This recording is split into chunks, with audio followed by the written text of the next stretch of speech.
ఈ రోజే డౌన్లోడ్ చేయండి. మీ ఫేవరెట్ షోస్ చూడండి. నువ్వు డొక్కా సీతమ్మలాగా ఎంతమందినైనా ఆదరించు, నాకేమి ఇబ్బంది లేదు. నా దగ్గర తీసుకున్న అప్పు కట్టకుండా మీ ఇంట్లో దీపాలు వెలక్కూడదని నీకు తెలీదా? ఆ ఇల్లు, ఆ ఇంటి స్థలం రెండూ నా అప్పు తీర్చే వరకు నా ఆధ్వర్యంలోనే ఉన్నాయని తెలుసు కదా నీకు? ఇప్పటికే వడ్డీ చాలా ఇవ్వాలి. అసలు సంగతి ఇంకా ఎప్పుడిస్తావో ఏంటో ఆ దేవుడికే తెలియాలి. ఇప్పుడు ఈ సమస్యకి పరిష్కారం ఏం చేయమంటావు? మీరు కాస్త టైం ఇవ్వాలి. టైం ఇస్తే నేను నా సుందరి మీ డబ్బు తిరిగి ఇచ్చేస్తాం.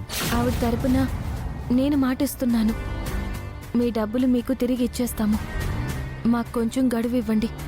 కానీ ఒకటి, వడ్డీ డబ్బు మాత్రం 25,000. రేపు సూర్యుడు పొద్దు పొడిచే టయానికి అవి నా చేతిలో ఉండాలి.